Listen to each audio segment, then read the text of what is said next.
خواتین و حضرات، ہم آپ کو بتانا چاہیں گے کہ فاسٹنگ کے ذریعے کولیسٹرول کو کنٹرول کرنے میں کس طرح مدد ملتی ہے۔ فاسٹنگ اور کولیسٹرول، خون کی چکنائیاں، یہ تو سب جانتے ہیں کہ خون کی چکنائیوں یعنی کہ کولیسٹرول کی کثرت دل کے امراض کا سبب بنتی ہے۔ مختلف تحقیق سے یہ تصدیق ہوئی ہے کہ رمضان کے روزے رکھنے سے قلب دوست کولیسٹرول یعنی کہ HDL ہائی ڈینسٹی لائپوپروٹین 14% اضافہ ہو جاتا ہے، جبکہ مضر صحت کولیسٹرول یعنی کہ LDL لو ڈینسٹی لائپوپروٹین 12% تک کمی ہو جاتی ہے۔ اس طرح ٹرائیگلیسرائڈ میں بھی 30% کم ہو جاتے ہیں۔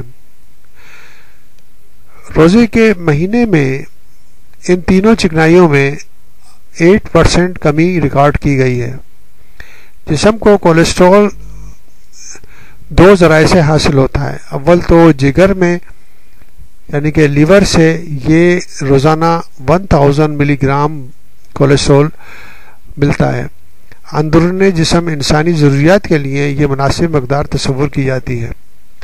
اس کے علاوہ کولیسٹرول حاصل کرنے کا دوسرا ذریعہ انسانی خوراک ہے، جو روزانہ تقریباً 500 سے لے کر 2000 ملی گرام تک کھائی جاتی ہے، اور یہی زیادہ مقدار رگ اور دل کے عوارض کا ایک بڑا سبب بنتی ہے۔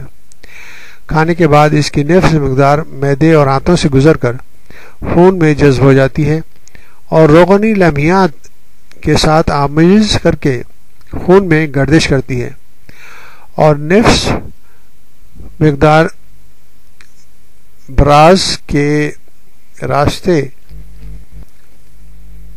ذریعے خارج ہو جاتی ہے۔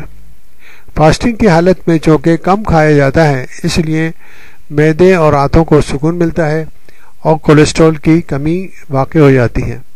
اس طرح اور دوسری چکنائیوں کے لیول میں بھی جو ہم نے آپ کو بتایا ہے خاصی کمی واقع ہو جاتی ہے، جس کے ذریعے دل کے امراض کو روکنے میں خاصی مدد ملتی ہے۔